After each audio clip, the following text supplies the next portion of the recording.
Ethan Whitmore had always been a man of numbers.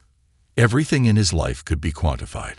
Success measured by profits, power calculated in influence, happiness calculated by how many zeros were in his bank account. He had built his empire from nothing, a true self-made man in every sense of the phrase. But on the cold afternoon when his world turned upside down, none of that mattered anymore. The news had come abruptly, in a sterile, quiet room filled with the hum of fluorescent lights and the scent of antiseptic. The doctor's words had been clinical, factual, like they were reciting a script from some tragic play. Stage 4 cancer, Mr. Whitmore. We've tried everything, but it's too far advanced now. You have, at best, 8 months left. Ethan had sat there in disbelief, numb to the words, to the reality that his entire life, every deal, every investment, every high-profile gala he had attended, would amount to nothing more than a legacy of cold numbers and fleeting victories. He had everything. But in that moment, he realized how little it all meant. He had no one, no family, no close friends, just the hollow emptiness of his towering office and the cold loneliness of his penthouse apartment. The weight of the diagnosis hit him hard as he walked out of the hospital. His tailored coat felt too tight around his shoulders as he stepped onto the gray streets of Boston. The world continued its march, oblivious to the fact that the man who had once been at the top of the world was now facing the end of it. People rushed past him, heads down, lost in the noise of their own lives. Ethan walked in the opposite direction of the crowd, his mind heavy, his heart colder with each step. It wasn't the first time he'd felt alone. The truth was, despite the wealth and success, Ethan had never known what it felt like to truly belong. His childhood had been one of privilege, yes, but it was also one of isolation. His parents, always busy with business, never had the time to be parents. And as he grew older, that same loneliness had crept into every corner of his life. Friends. They were more like acquaintances, people who used him for connections or financial gain.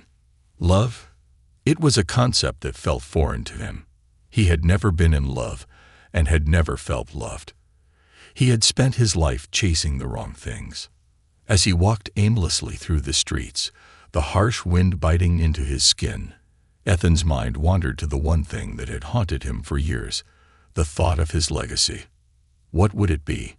A name etched on buildings, a fortune left behind for someone to manage. But who would remember him? Who would care?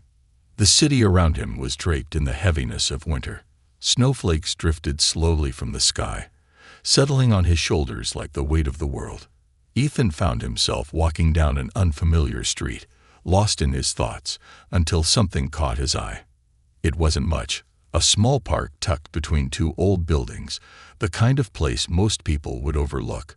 The snow was deeper here, untouched by the hurried steps of passers-by. Ethan paused, his gaze drawn to a bench near the far corner of the park. There, sitting on the cold wood, was a woman.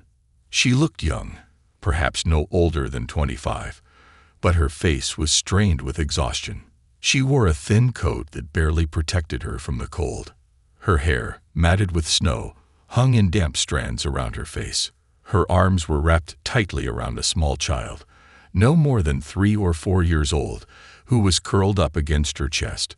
The child's face was buried in her coat, but the woman's eyes, dark and hollow, met Ethan's for a brief moment. She didn't ask for help. She didn't plead for sympathy. She simply sat there, shivering, with the weight of the world resting on her fragile shoulders. Ethan's heart tightened at the sight, and for the first time in what felt like an eternity, something inside him stirred, something deeper than his own fear, deeper than his own pain. Compassion. Sympathy. He wasn't sure, but it was a feeling he hadn't known for a long time. Without thinking, Ethan walked closer to the bench. The snow crunched beneath his feet as he approached, his footsteps leaving a trail behind him in the fresh snow. The woman didn't look up at first, too absorbed in holding the child close, as if trying to shield him from the world. But when Ethan stopped beside her, she lifted her gaze, her eyes tired, but still filled with a quiet strength. "Are you okay?" Ethan asked, his voice hoarse, his words more out of habit than real concern. He wasn't used to speaking to strangers, especially not in moments like this. But something about her, about them, compelled him to speak. The woman nodded, her lips trembling slightly. "We're fine," she said softly, though there was nothing convincing about her words. "Just waiting for the bus. It'll come soon." Ethan could see that wasn't true. The bus stop was empty, the streets deserted except for the occasional car passing by. And the woman's clothes, drenched by the snow, her thin jacket doing little to keep her warm, told a different story. Ethan knew she wasn't waiting for a bus. She was simply trying to survive, trying to hold on to a shred of hope that something would change, that someone would come along and offer a hand. He glanced down at the child in her arms, the little boy's face pale and flushed with cold. Ethan felt a pang of guilt, a feeling that had been foreign to him until now. He hadn't planned on doing anything. He hadn't planned on meeting anyone. But as he stood there, he couldn't help but feel something deep inside him stir. The woman didn't seem to expect help, didn't even seem to notice Ethan's growing discomfort. She was used to this. The cold, the loneliness, the fight for survival. Ethan stood there for a moment, unsure of what to do. He had all the money in the world, all the resources, all the power, but he had never felt more helpless than he did in that moment. Then, without a word, Ethan reached into his coat pocket, pulling out his wallet. He flipped it open, grabbed a few $100 bills, and offered them to the woman.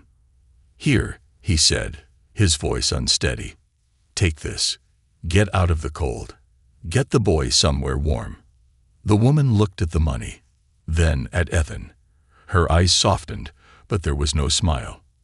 "I don't need your money," she said quietly, her voice tinged with pride and pain. "I just need to get my son out of this." Ethan's chest tightened as the weight of her words hit him harder than anything else.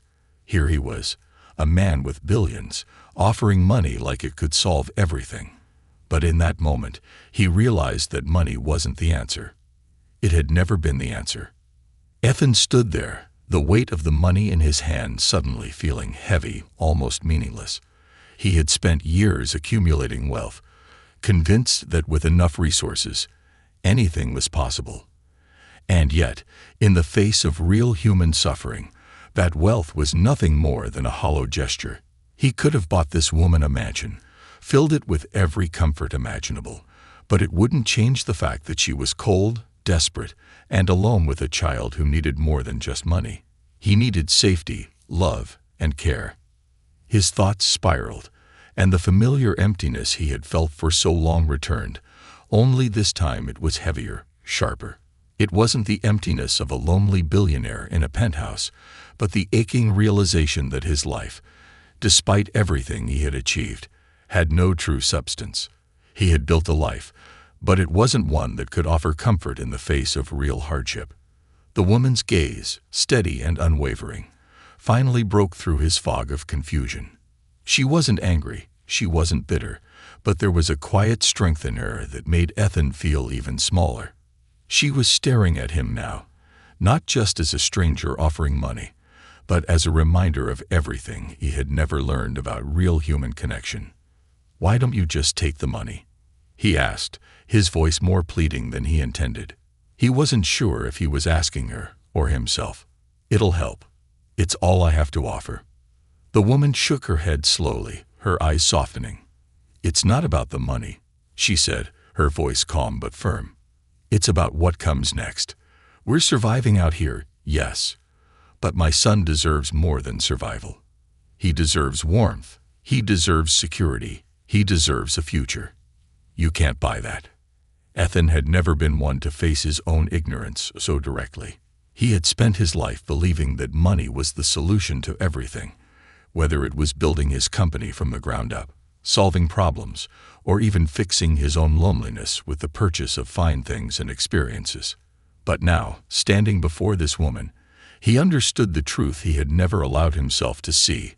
Money wasn't everything. It couldn't fix the deep, unspoken wounds of life. It couldn't offer the kind of stability that came from love, family, or community. For the first time in his life, Ethan realized that in his pursuit of wealth, he had lost something far more valuable than any amount of money. He had lost the ability to care for people, to understand them beyond what they could do for him or what they could offer in return. He had been surrounded by people his whole life, but had never truly seen them. And now, as this woman and her child sat before him, Ethan saw the kind of courage that he had only read about in books or seen in the stories of people who had nothing left to lose. This woman had nothing but a small bundle of hope wrapped around her. She was fighting, not for herself, but for the future of a child who had not yet understood the cruelty of the world. Ethan could feel the sting of his own failure as the reality settled deeper into his bones.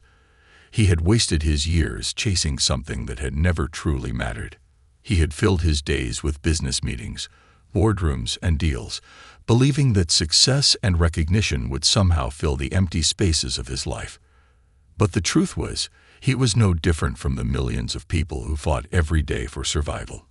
He was just another man, trying to outrun his inevitable fate. As the snow continued to fall, Ethan stood there, feeling like an intruder in a world he had never understood. He wanted to do something. Anything, to help this woman, to ease the burden that seemed to weigh so heavily on her. He knew he couldn't change her life with money, but perhaps there was another way.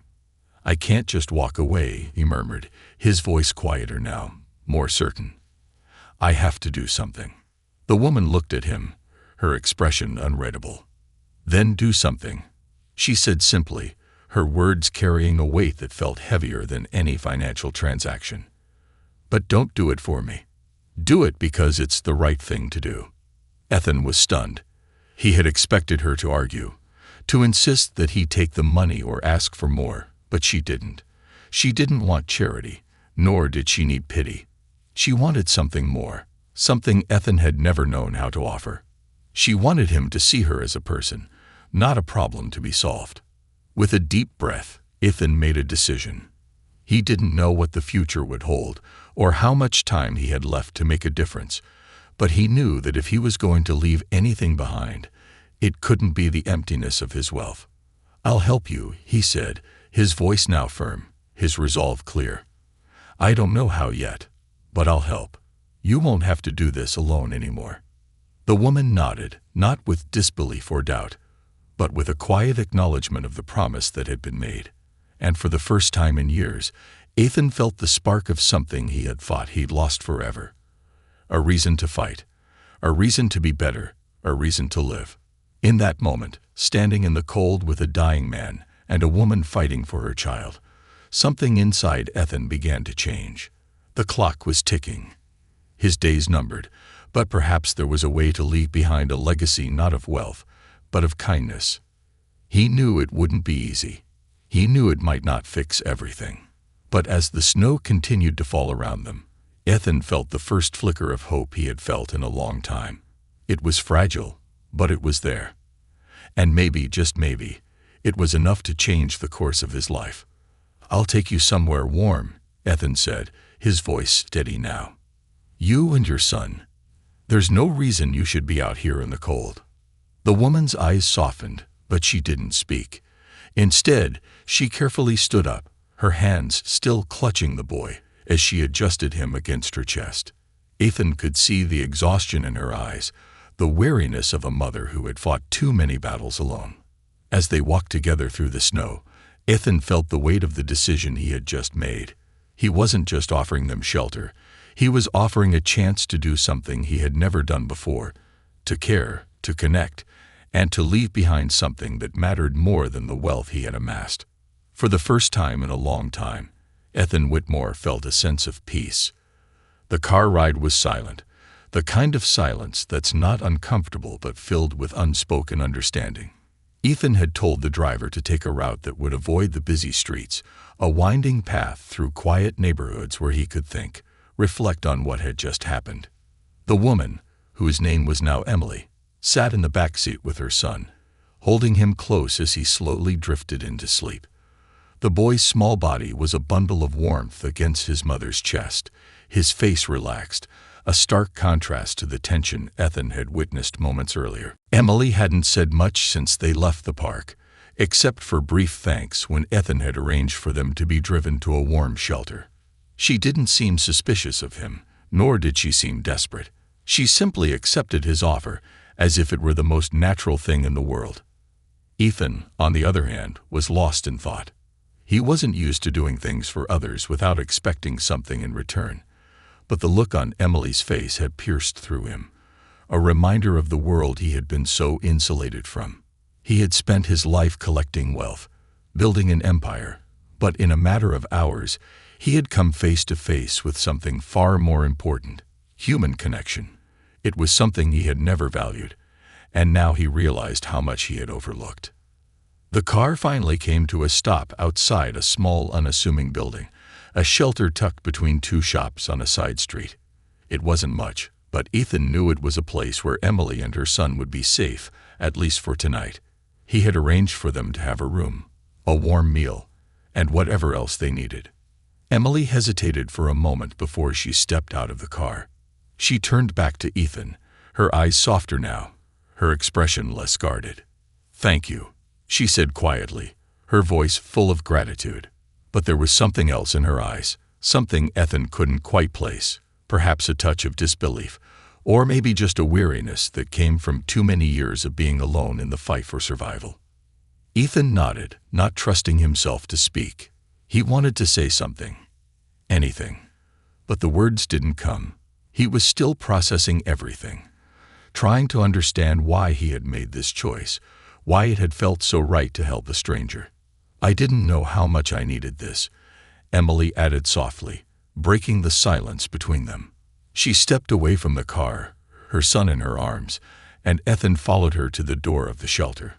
The moment she spoke, it hit him harder than he expected. He had spent so much of his life chasing achievements, convinced that they would bring him fulfillment. But Emily, with her quiet dignity and her unwavering love for her son, had shown him something he had never truly understood: the power of selflessness, of caring for others without any expectation of reward. For the first time, Ethan realized how hollow his life had been.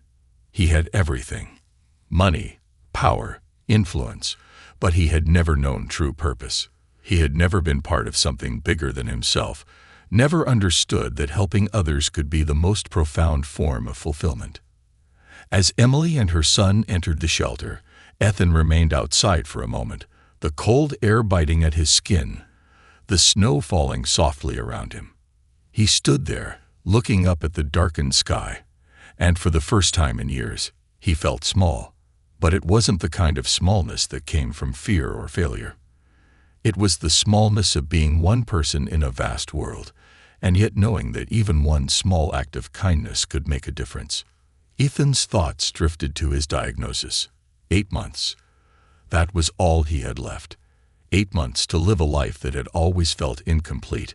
He couldn't change the fact that he was dying, but he realized now that there was still something he could do. His legacy didn't have to be built on profits and board meetings. It could be built on moments like this, on the impact he could have on the lives of others. He wasn't sure what would come next. He didn't have a grand plan or a roadmap for the future. All he knew was that he had to do more. He had to make these last months count for something. A few minutes later, he entered the shelter.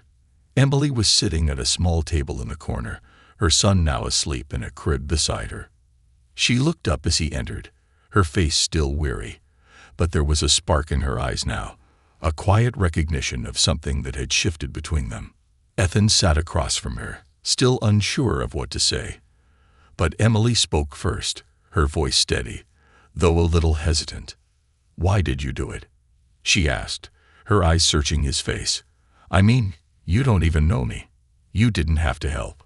Ethan took a deep breath. He had been asking himself the same question ever since he made the decision to stop and help her. "I don't really know," he said quietly. "I think I just saw something in you. Something that made me realize how much I've been missing in my own life." Emily studied him for a long moment before speaking again, her voice softer this time. "You have a lot of money, don't you?" Ethan nodded. "I do. And yet, You were willing to help me, a stranger without anything in return. Yeah, Ethan replied, his voice heavy with the weight of his own realization. I spent my whole life thinking that money was the answer to everything. But I've learned that it's not. I don't know what I was expecting. But this feels like the right thing to do. I spent so many years building something that means nothing, and now I just want to do something that matters. For the first time in years, Ethan felt a deep sense of relief. He had been so afraid of facing the truth about his life. The emptiness that had come with his wealth, the hollow nature of his success. But Emily had shown him, in a simple, quiet way, that it was never too late to change, never too late to make a real impact. Emily didn't say anything for a long time. She just sat there, her eyes focused on her son as he slept, a faint smile playing at the corners of her lips. Ethan could see the exhaustion in her, but also the strength. She had nothing, and yet she had everything that mattered. Ethan felt a pang of envy. He had spent his life searching for fulfillment in all the wrong places, and now he was trying to find it in the midst of someone else's struggle. But it wasn't just about helping her, it was about helping himself. It was about finding a purpose in these last months that was greater than any achievement or dollar amount. As the evening wore on, Ethan knew that this was just the beginning. He didn't know exactly where this path would lead, but for the first time in his life, he felt like he was on the right journey. There was still so much left to do, so much left to give, and he had no intention of wasting a single moment.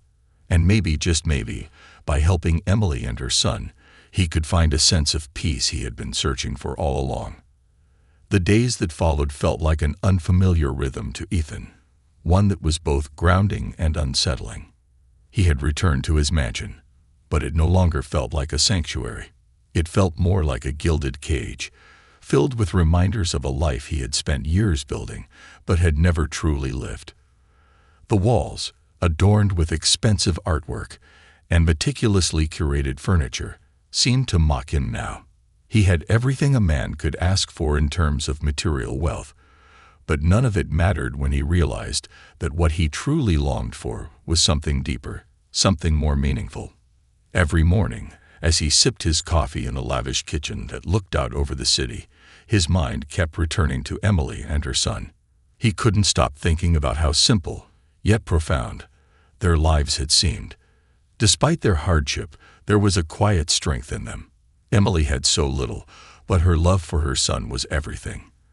And that, Ethan realized, was something he had never truly experienced. He tried to continue with his business dealings, but his focus was fractured. His thoughts would drift back to the shelter, to Emily's quiet dignity as she cared for her son, and to the way she had looked at him when he had first approached her with the offer of help. Her eyes had held a vulnerability, yes, but there was something else there, too, something Ethan had long forgotten in his own life.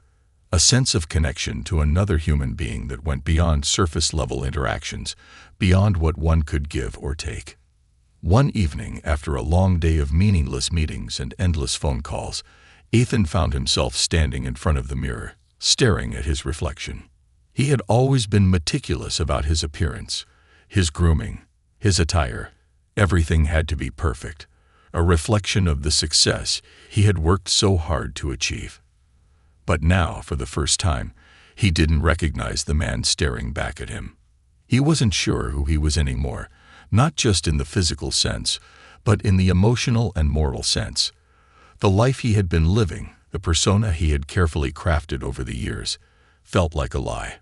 The more he thought about Emily, the more he realized how much he had been avoiding the truth about himself.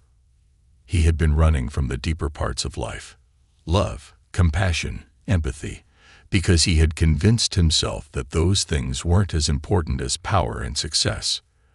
That night, as the snow began to fall again in the city, Ethan made a decision. He couldn't continue living in this empty, meaningless way. He had 8 months left at most, and he wasn't going to waste a single day of them. The next morning, he called his driver and asked him to take him to the shelter where Emily and her son were staying. He didn't know exactly what he was going to do when he got there, but he knew he had to see her again. He needed to understand what it was that made her so different from everyone else he knew. The shelter was quiet when Ethan arrived, its small lobby warmed by a few old space heaters. Emily was at the front desk, talking to one of the workers, and her son was playing quietly nearby. As soon as she saw him, she stood up, a look of surprise crossing her face. "I didn't expect to see you here again," she said, her voice warm but cautious. Ethan hesitated for a moment, unsure of what to say, but something in her eyes, something in the way she had looked at him the other day, made him speak without thinking. "I needed to see you," he said, his voice surprisingly steady. "I've been thinking about what you said, about how you didn't want money. You wanted something more, something real. I think I've been searching for that my whole life, and I didn't even know it." Emily studied him for a moment, her expression unreadable. Then, slowly, she nodded. "I think a lot of people are searching for something," she said quietly. "But not everyone knows what they're really looking for, and even fewer are brave enough to go after it." Her words hit Ethan harder than he expected. It was true. He had been searching for meaning, for fulfillment, but he had always looked for it in the wrong places. Money, success, recognition. What he had never considered was that it wasn't something that could be bought or earned. It had to be found within himself, in how he connected with others, and how he gave of himself without expecting anything in return. "I've been thinking about what you said," Ethan continued, his voice now quieter. "You were right. Money can't fix everything. And I don't want to keep living like this. I want to do something that matters, something that makes a real difference." Emily's gaze softened. "It's not easy," she said, almost as if she were speaking from experience. "Changing the way you live, changing the way you see the world, takes time. It's not something that happens overnight." Ethan nodded, his heart heavy with the weight of his realization. "I know, but I don't have much time left. I can't waste what's left of it, not when I've seen what's really important." Emily was silent for a moment before she spoke again, her voice gentle but filled with a quiet strength. "You don't need to have all the answers right now. Just start small. Do what you can, with what you have. One step at a time." Her words echoed in Ethan's mind as he left the shelter that afternoon. It felt like a weight had been lifted from his chest. For the first time in years, he didn't feel lost. He didn't know exactly where this path would lead, but he knew he had to keep walking it. In the weeks that followed, Ethan started to make real changes. He donated large portions of his wealth to causes that mattered, not to buy recognition or acclaim, but because he genuinely wanted to make a difference. He started volunteering at shelters, helping people like Emily, people who had been forgotten by society. He reached out to those who had been living on the margins of his world, offering his time and resources not to fix their problems, but to stand beside them in their struggle. He had always been a man of action, but for the first time in his life, his actions were driven by something pure: compassion, empathy, and a desire to leave a legacy that wasn't defined by how much he owned, but by how much he gave. He knew he couldn't undo the past, but he could still shape his future, no matter how brief it might be. And as the months passed, and the clock continued to tick down, Ethan found a sense of peace he had never known before. He didn't need to be remembered for his wealth or his empire. All he wanted was to be remembered for the kindness he had shown, for the lives he had touched, and for the love he had given in his final days. It wasn't a grand vision, but it was a real one. And in that, Ethan found something he had never thought possible: redemption. The days began to blur together for Ethan, each one a small step forward in a journey he hadn't expected to take. His life, once a rigid routine of business meetings and high-powered decisions, had become something far more fluid, shaped by moments of connection and understanding that he had never known before. He had thrown himself into his newfound purpose with a sense of urgency, eager to make the most of the time he had left. His mornings were now spent at shelters, volunteering alongside the people he had once ignored. He helped serve meals, organized donations, and spent time with those who had nowhere else to go. It wasn't always easy. Many of the people he encountered had hard stories, stories of loss, of pain, of dreams deferred. But there was something beautiful in their resilience, in the way they carried on despite everything. Ethan learned more from them than he had ever learned from his business dealings. He found himself returning to the shelter where Emily and her son were staying, not just to check on them, but because he had come to care for them in a way he hadn't expected. Emily had become a kind of anchor for him, a symbol of everything he had been missing in his own life. Her strength, her ability to love without condition, made Ethan feel like he was standing on solid ground for the first time in years.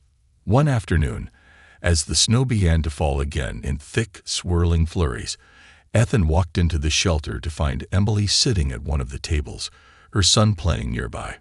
She looked up when he entered, her expression softening with recognition. "Hey," she said, her voice warm but tired. She had been working hard, and it showed in the way her shoulders slumped, as if the weight of her responsibilities was pressing down on her.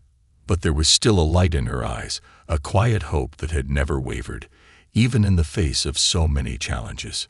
"Hi," Ethan replied, walking over to sit next to her. "How are you both doing?" "We're okay," Emily said, glancing over at her son, who was now building a small fort out of pillows. "It's been tough, but we're making it. He's doing better. He's got a lot of energy these days." Ethan watched the little boy for a moment, feeling a deep sense of affection for him.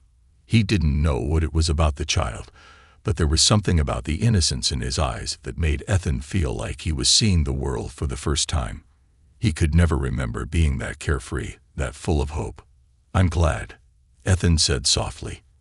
"I've been thinking a lot about both of you. You've changed the way I see things. I've spent my whole life thinking that money could solve everything. But now I realize it's about so much more than that." Emily's expression softened even further, as if she understood exactly what he was saying.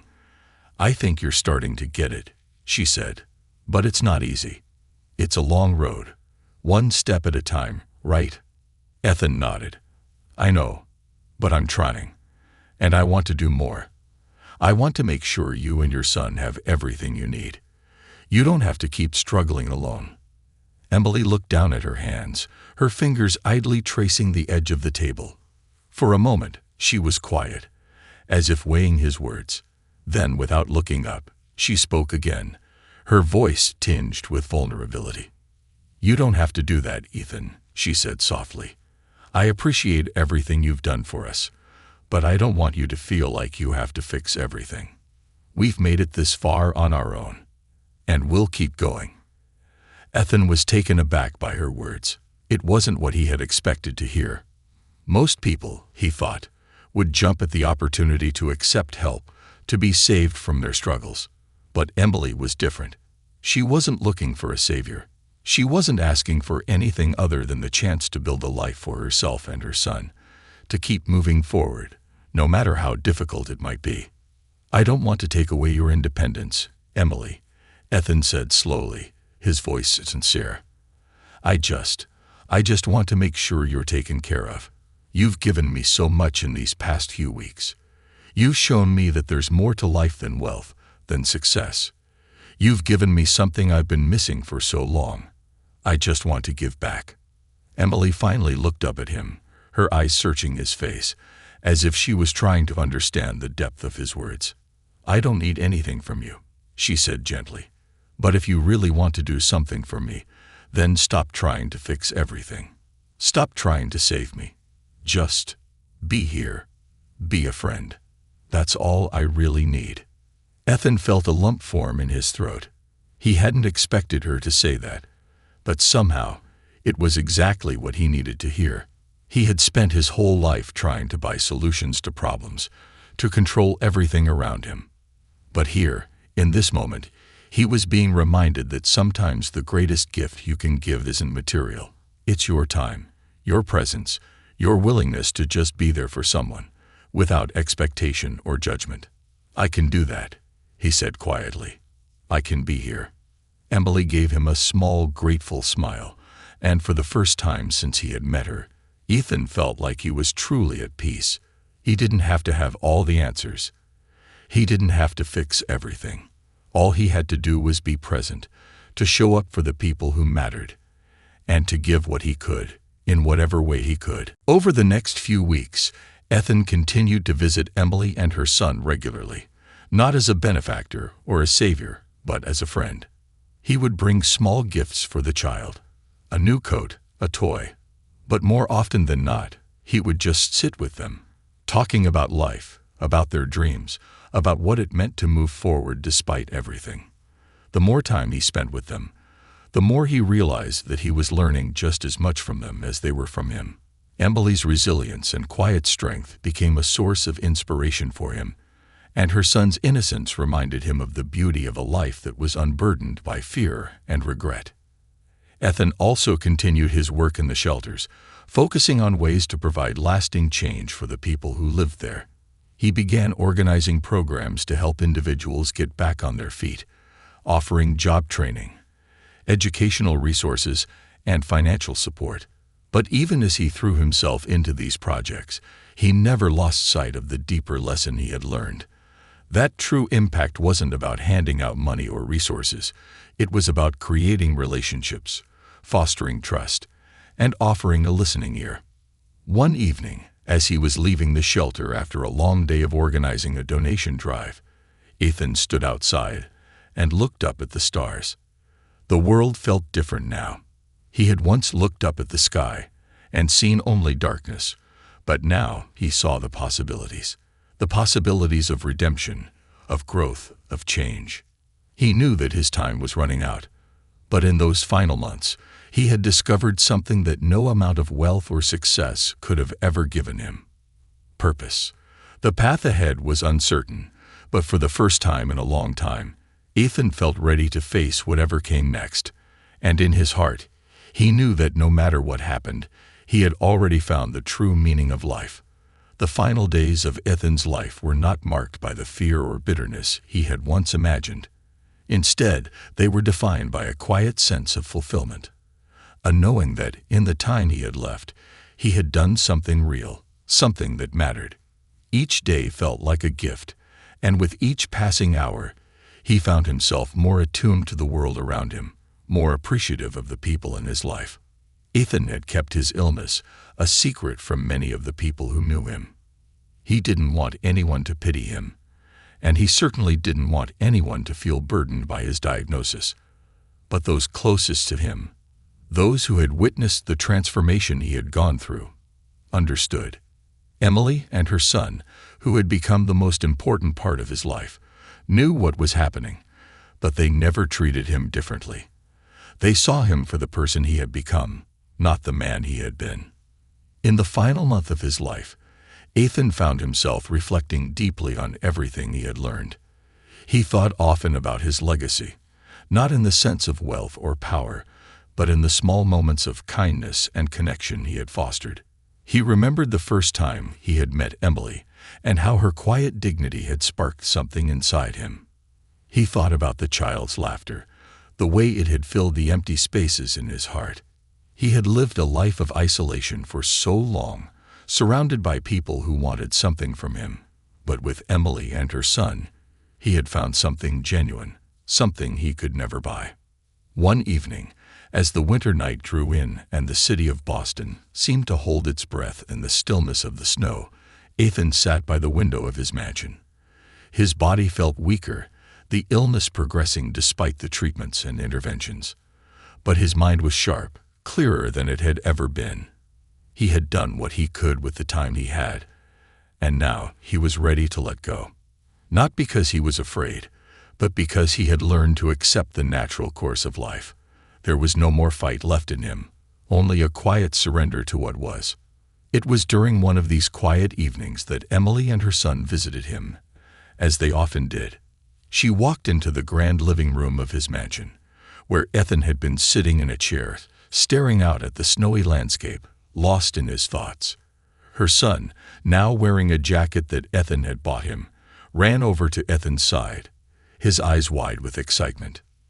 Mr. Ethan, the little boy exclaimed, his face lighting up with a smile that was pure and bright. "Look what I made. A snowman, just like the one you showed me." Ethan smiled weakly, reaching out to ruffle the boy's hair. There was a deep warmth in his chest as he gazed at the child, feeling as though his heart was expanding beyond the limitations of his body. This was what it meant to truly live, to share these simple moments of joy with others, to be present, to make an impact that was far beyond money or status. "That's amazing, buddy," Ethan said, his voice soft, his eyes glistening. "You did a great job." Emily walked over and sat down beside him, her expression calm but filled with concern. "How are you feeling today?" she asked gently, her voice full of tenderness. Ethan turned to her, a small smile tugging at his lips. "I'm fine," he said, though the words were laced with a quiet truth that only she could understand. "I've been thinking a lot about everything, about all that has happened in the last few months." Emily nodded, her gaze softening as she reached out to touch his hand. "You've done so much, Ethan. You've changed so many lives. You've changed mine." Ethan looked at her, really looked at her, and saw the strength in her eyes. He saw how far she had come, how much she had grown. And in that moment, he realized that he wasn't the only one who had been transformed. Emily, too, had found a way to move forward despite the hardships she had faced. She had found hope, and in her own quiet way, had become a beacon for others. And in the process, she had helped him find his own way out of the darkness. He squeezed her hand, his voice barely above a whisper. "I've learned so much from you, Emily. From you and your son, you've shown me what really matters. And I'm grateful for that. I just wish I had more time to keep learning, to keep helping." Emily shook her head gently, her eyes brimming with tears. "You've done more than enough, Ethan. You've changed everything. You don't need more time. You've already given so much." For a long while, they sat in silence, the only sound the crackling of the fire in the hearth.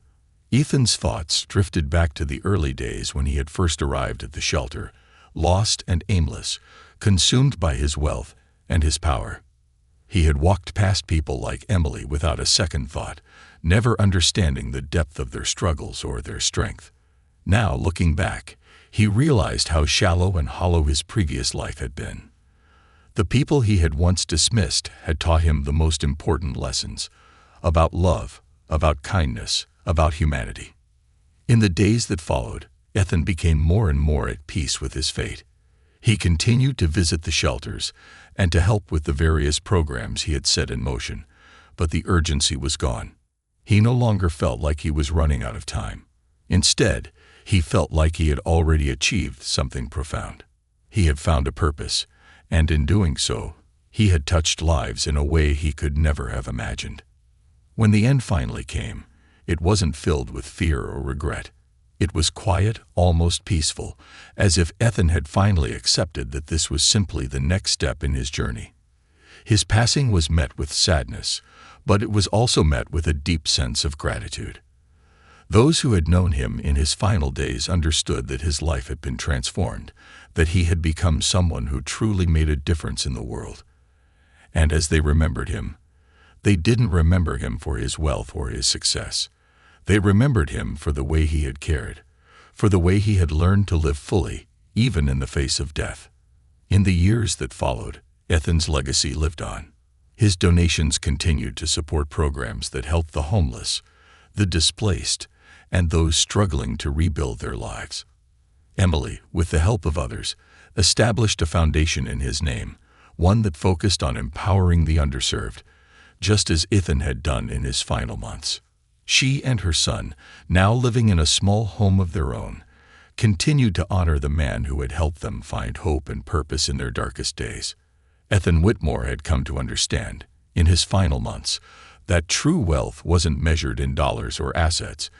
It was measured in the lives you touched, the love you gave, and the legacy of kindness that you left behind. And in the end, his legacy was more enduring than any empire he had ever built. It was a legacy of compassion, of transformation, and of the power of one person to make a lasting difference in the world.